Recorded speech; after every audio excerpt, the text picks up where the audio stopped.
Before we get to the practical case studies, a little about the theory of the Significant Biological Special Program, SBS, of the striated muscles. The SBS is one of the functional failures controlled by the cerebral cortex red group. The DHS, the Dirk-Hammer syndrome, is often an event such as not being able to escape a situation, not being able to hold on to something or fight something off, which starts a motor conflict. It can affect the entire musculature in a generalized manner, but can also have a local impact. As with all SBS, the conflict occurs completely synchronously on the three levels of psyche, brain, and organ. The DHS begins the conflict active phase. In the psyche of the affected person, there are obsessive thoughts about their conflict. What is happening is bothering him, and he is looking for a solution. In the brain, you can see the active hammer focus in the cerebral cortex. This ensures that the conduction of stimuli into the affected muscles is reduced and the function of the affected muscles is therefore organically impaired. The physical characteristics depend on the intensity of the conflict and the duration of the conflict. They range from almost symptomless, barely noticeable restrictions to symptoms of paralysis in a wide variety of forms.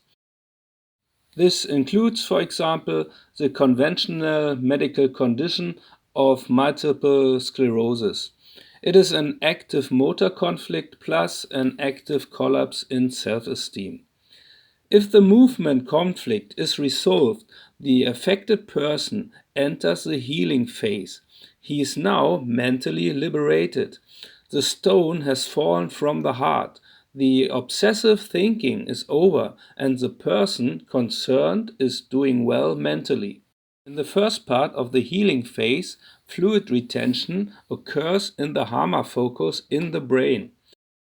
This organically leads to a further, now noticeable, deterioration in the function of the affected muscles, as the conduction of stimuli is even more hindered by the swelling. In conventional medicine, to stick with the MS case example, we speak of an MS attack. The epileptoid crisis in motor conflict is a seizure. The type of seizure provides clues to DHS. To put it simply, you can say that the person affected is replaying what happened to them. The liquid is squeezed out in the hammer focus. The swelling goes down. In the second part of the healing phase, the hammer focus is repaired with connective tissue cells, the so-called glia. The swelling disappears completely and the conduction of stimuli into the muscles returns. In the end, the muscle function is completely normal again with a single uninterrupted SBS. The biological meaning of this program lies in the play-dead reflex of the active phase. For better understanding, I will now give a practical case example.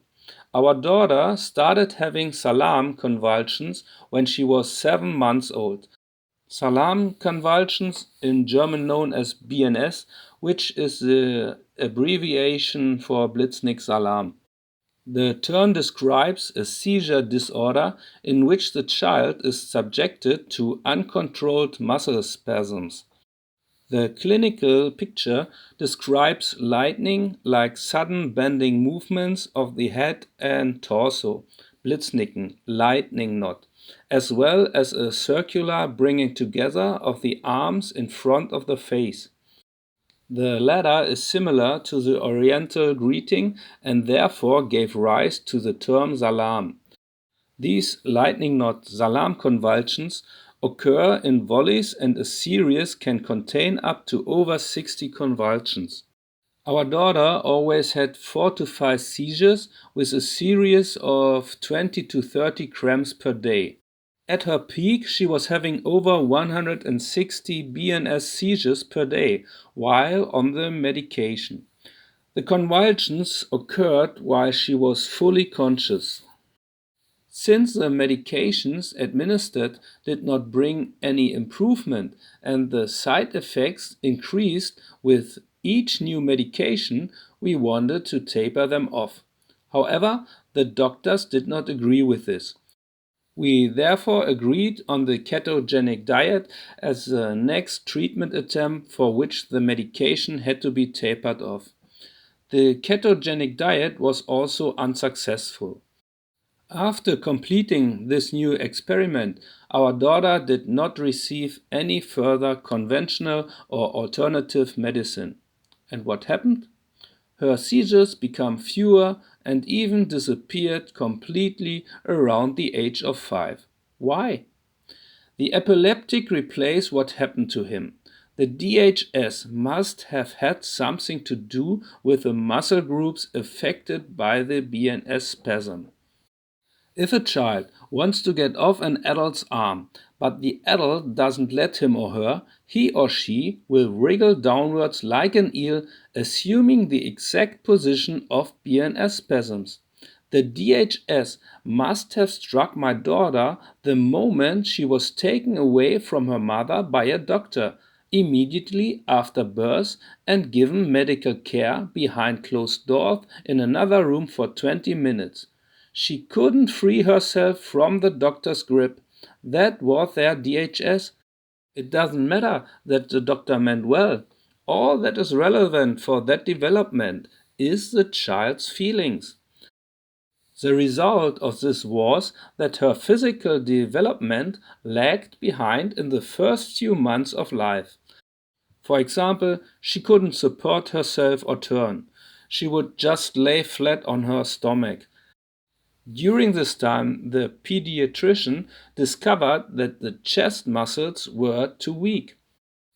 It is clear that she was in the active phase of a motor conflict, and the progressive paralysis of the affected muscle groups made it impossible for her to turn and support herself. However, she was able to resolve their conflict. How? I don't know. Around the 7th month, the BNS seizures started. And with the seizures, the innervation of the muscles came back. She began to support herself and turn, quickly caught up with the motor deficit, and learned to walk according to her age. But why did her convulsions only stop at the age of 5? And that without medication, therapies, or other experimental remedies? Because of the tracks. Try grabbing a 1-year-old child under the armpits and lifting him up, and try the same thing with a 5-year-old. The children simply get bigger and heavier. The armpit grip is a track that was programmed into the DHS for her. This track is of course activated more often in a toddler than in a 4-year-old.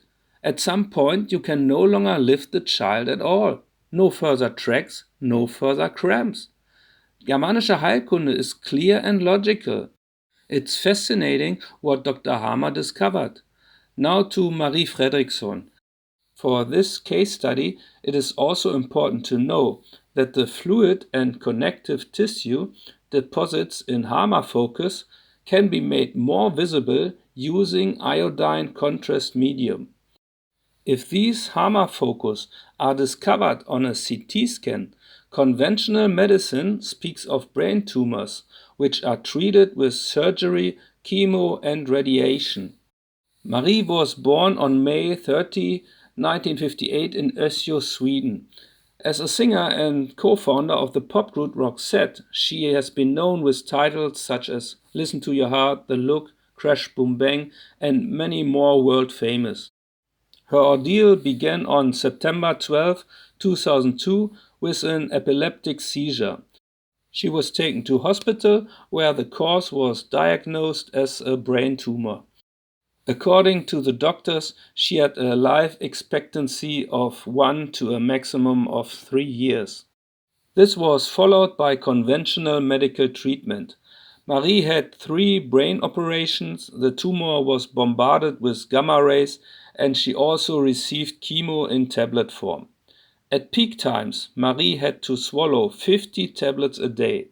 17 years later, on December 9, 2019, Marie Fredriksson died after a long struggle at the age of 61. Since Marie had suffered a seizure, she must have had a motor conflict and resolved it shortly before September 12, 2002, the time of her seizure. Before the solution, it must have had a conflict-active phase and a DHS, which the SBS started. The solution to a conflict is quite easy to find. I read from her biography, Marie Fredriksson, Listen to My Heart. Shortly before I got sick, we, Per and I, agree that a break from Roxette would be good for us. I asked for a meeting where we decided this. Per had the same opinion, so it wasn't a big deal and there was no disagreement. He almost seemed relieved. We just needed a little distance. We wanted to do the night of the proms and then take some time off. Night of the proms was supposed to be a finale of sorts, but that didn't happen. Instead, I got sick. For Marie, the planned end of Roxette was a solution and she entered the healing phase with the inevitable epileptic crisis, the seizure. So the conflict had to do with Roxette. What happened? In 1998, Roxette got a new producer, Michael Ilbert. Marie describes the new situation in her biography on pages 134 to 136. Ilbert didn't pay any attention to me. He was very headstrong and strong, and he only communicated with Per and Clarence. He treated me so harshly that he made me cry. Ilbert made me sing a song over and over again, and Per and Clarence didn't notice what was happening. That he undermined me. Nothing I did was any good. I lost all the security and happiness that singing had given me, and with it all my self-confidence. It doesn't take much imagination to put yourself in Marie's shoes and understand her situation. She, who made millions of people happy with her beautiful voice, will have caught DHS not being able to escape the situation during the studio recordings. There were 3 men, Per, Clarence and Michael Ilbert, and me. I ended up getting more and more left out. The men ruled, no one cared what I thought anymore. I lost interest, which led to me eventually leaving. Marie Fredriksson clearly just wanted to get away, to escape the situation. But she couldn't do that. Roxette was now a world-famous pop group with various commitments and dates. She had to be in the same situation again and again. When we recorded Room Service, which came out in 2001, I wasn't particularly interested anymore. I took a taxi to the studio and had the driver wait so that I didn't have to stay there a second longer than necessary. That says a lot about the mood that prevailed back then. When I read my diaries from 2000 or 2001, it could well be written from gig to gig that I found the gig terrible. I wrote about Seattle 2000. How much longer can I keep this up? I no longer wanted to do anything that had to do with Roxette. You can clearly see the conflict-active phase that has lasted over 3 years since 1998. It would be interesting to know whether motor limitations also became noticeable during this time. The Roxette separation was a solution to her motor conflict, with the fatal discovery for Marie of the Hammer focus, the conventional medical brain tumor after the seizure. When the discoverer of these connections, an expert in Germanische Heilkunde from Wittenberg, began to write down these things about Marie, the song Fading Like a Flower played on the radio. Knowing about Marie's conflict, that began 7 years later. The song sounds like a glimpse into her own future.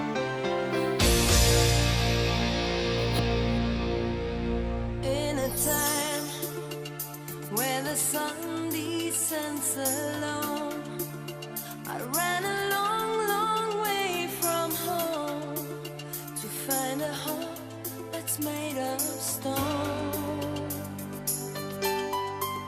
I will try, I just need a little time to get your face right out of my mind, to see the world through different eyes.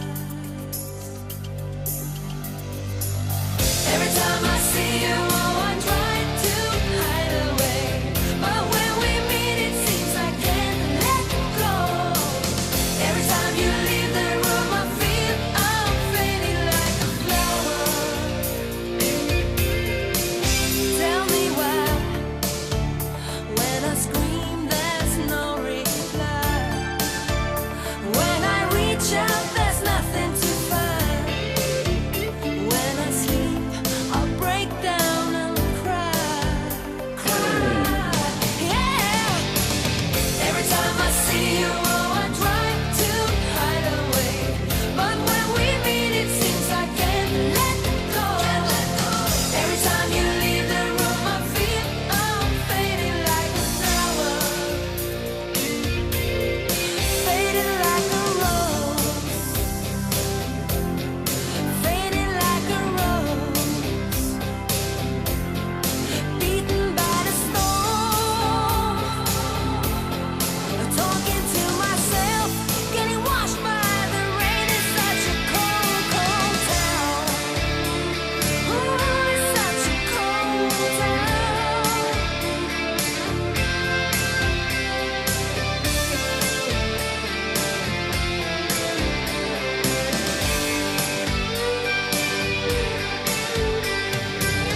Every time I see you, oh, I try to hide away, but when we meet it seems I can't let go. Every time you leave the room I feel I'm fading like a flower. Every time I see you,